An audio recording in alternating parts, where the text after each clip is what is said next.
election toolkit that you all put together. This isn't anything fancy.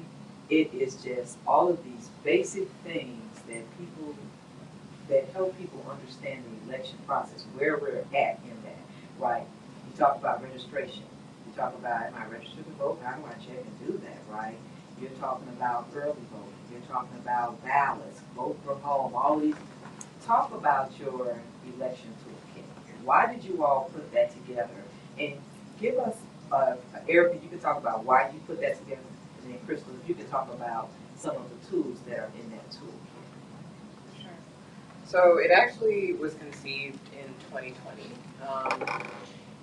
As folks may recall, around the same time that we, as a globe, not just a nation, as a globe, began to learn about COVID, it was also around the same time that Ohio was slated to have its March primary presidential election.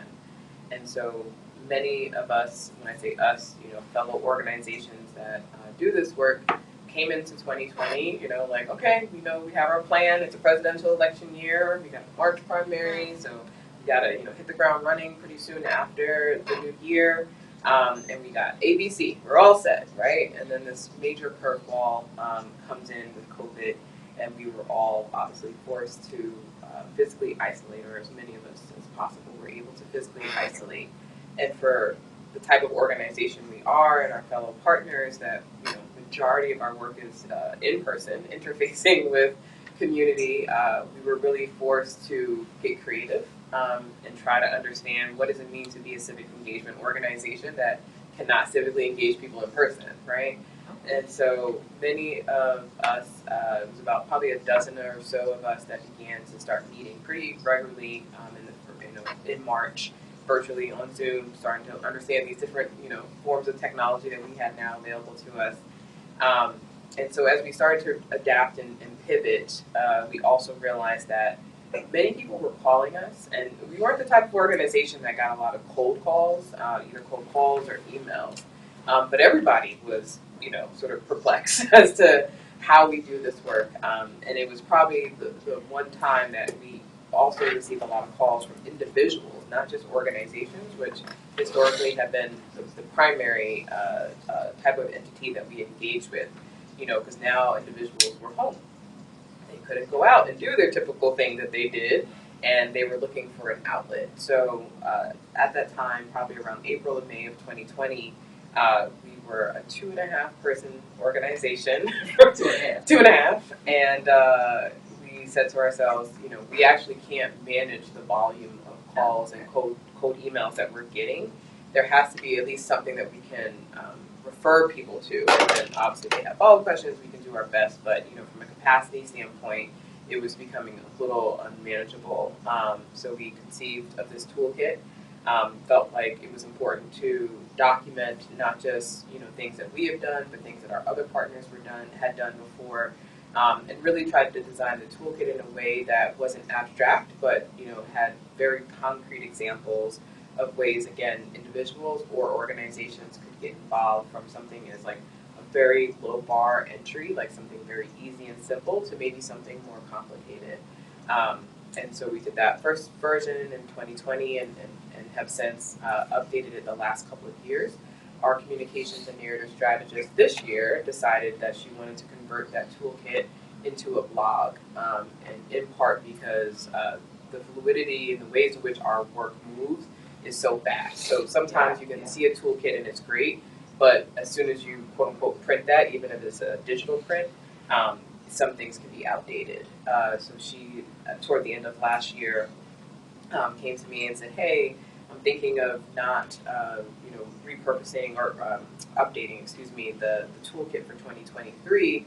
What do you think about a blog? I said, I love it. Let's try it. So now we have a blog that comes out every 2 weeks. So again, we're getting information out on a more regular basis to individuals, and we're also inviting in guest bloggers. We just had a gentleman from NEOC, Northeast Ohio Northeast Ohio Coalition on the Homelessness, do a guest blog. So it also allows us to bring in different voices, not just folks here from Cleveland Heights, but talking about, again, this intersection. In the case of Connor, the guest blogger, talking about obviously the homelessness and houselessness and the individuals that are impacted by that and what that means as it relates to civic engagement. So that's how it was conceived, but we are making this adaptation to a blog this year. I think I remember your question. What are some of the tools in the toolkit?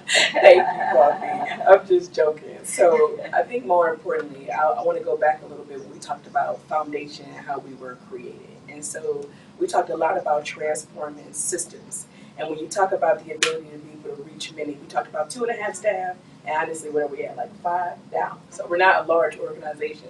To have that reach is significant to understand. Primarily, we are a funder.